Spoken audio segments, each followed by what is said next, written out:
Hello, everybody. Hello, Cathy. My name is Mike Hurd, And and I'm Kathy Casey. Good to see you, Mike. yes, good to see you as Yeah, yeah, well. Great to yeah, be yeah, here. yeah. Yeah. Well, listen, I've been thinking about what we should talk about today, and we've talked about it already, but this is one of my most favorite things to talk about, especially in the times we're going through right now, but just in general. Have you ever experienced this, Mike, where you're in your life and you're either at a family event, or you're hanging out with friends, or you're just buying groceries in the grocery store, and you hear somebody kind of share their opinion about something? They'll launch into, well, I think this, or and they just kind of go into this thing about how they see things.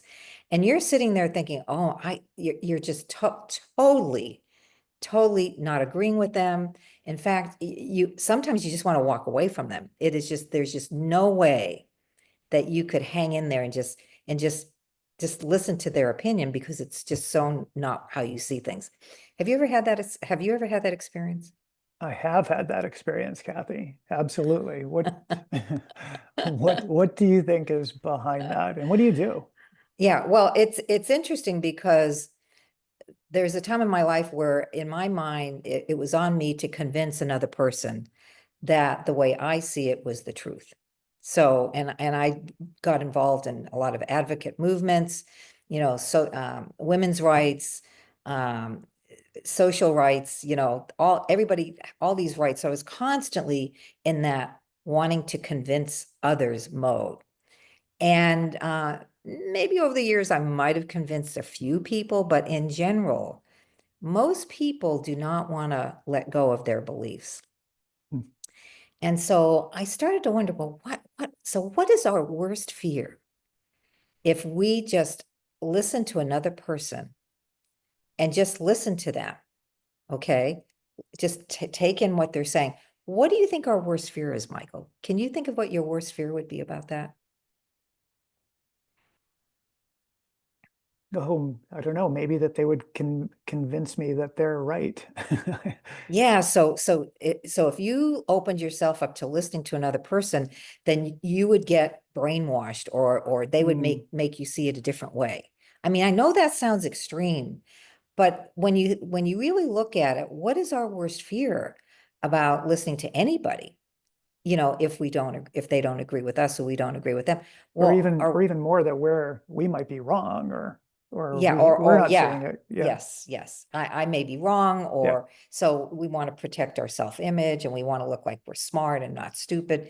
I mean, there's so many. So the thing I really have learned is, when I let go of all of my own ideas and beliefs, when I'm with another human being, it does the opposite. It doesn't make me weak or less than. It actually empowers me. And I know that sounds bizarre, but if I want to have leverage in a situation with another human being, when I get 100% present with them and just taking in what they're saying, they can feel that. And especially with, think of when moms, when they're going grocery shopping, or dads, and they have the little toddler with them, and the toddler wants the bag of candy at checkout, and daddy says, no, you can't have it. And then the kids start screaming and crying and getting all upset. And so the parent starts to, no, stop crying, stop crying, stop crying. And meanwhile, the toddler is getting louder and louder. But then there are times I've seen other parents where the same thing is happening, but the parent gets calm, Hmm. really calm, as the toddler's having a meltdown.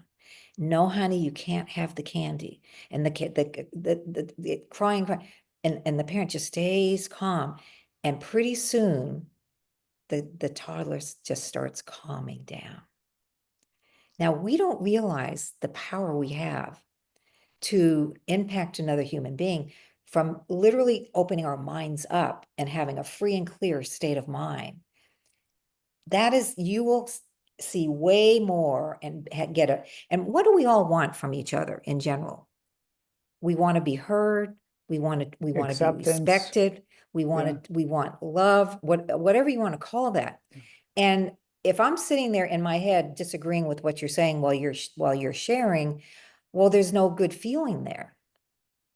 And I know it's invisible, yet it's very, very powerful. People can feel that. Now, think about in your life. Do you have somebody in your life where they just saw the best in you no matter what? That you could go to them and tell them how insecure you feel or how you made a mistake. There is always somebody in our life who just absolutely listens without any judgment. Yes. How does that feel? Feels amazing. Yeah, Yes. yeah.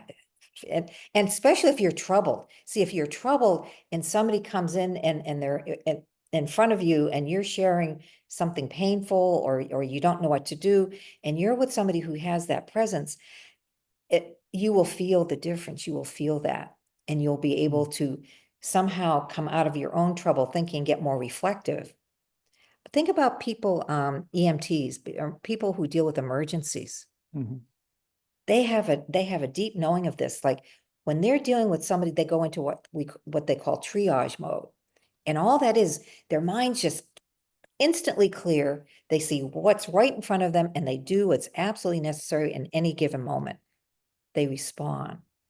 And they know if you're not able to go into triage mode, you won't be as effective. So what I'm pointing to is it's not so much listening to the other person's words. It's having that connection and wanting to understand, because sometimes we make our mind up, oh, if they see it that way, that must mean such and such. When we really don't know why they see it that way. Mm. And until we stop and get curious, we'll never know. We'll just assume we know, but we never know. So this idea of being around other people who disagree with us, and I have to tell this great story. It was on this comedian, Trevor Noah. He found out about this guy who came from, I forget which country, whichever country he was from, he was Muslim. And he ended up in in like the Midwest in an agricultural community. And there's a little town, and he, like, literally the only Muslim person in that whole area. He just ended up there. I forget how he ended up there. So he used to go in all the time into the town and go into this coffee shop, and he would just watch people and just kind of overhear them talking, and they'd share their opinions or whatever. And he just got fascinated just listening to who they were and how they saw things. And after a while, he started engaging in the conversation. Well, oh, tell me more. Why do you see it that way?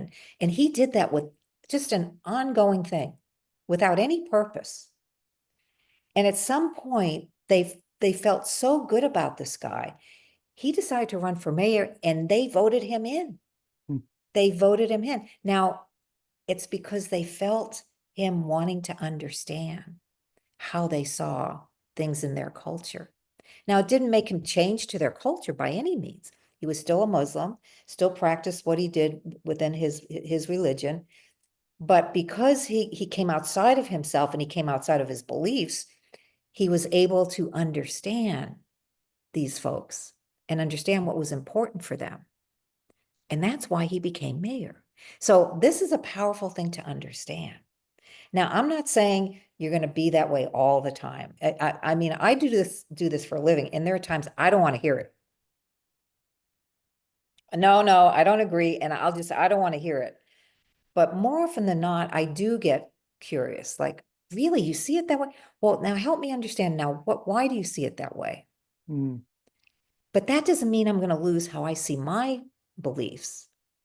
That doesn't mean I'm going to get somehow taken over or that I'm going to look stupid. See, it Right. gives me a But you're deep getting, connection. and you're being present and coming from that place of curiosity, not judgment when you're asking the question. And being a parent, this is a classic. When you're a parent, you just assume you know your kids. You assume what they're doing is ridiculous. You assume.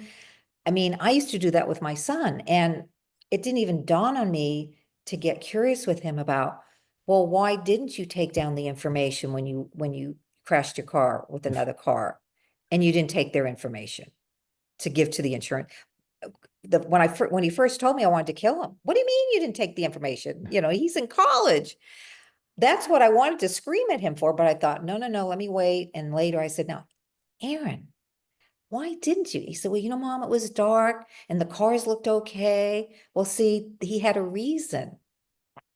And he said, Mom, I finally realized they taught us in driving school, no matter what, always take the information. Now I see why that's important. So he was able to learn that and figure it out on his own. So until I asked him why, and if I didn't, I would think he was an idiot. He was stupid, irresponsible, et cetera, et cetera, et cetera. And how would that do for our relationship?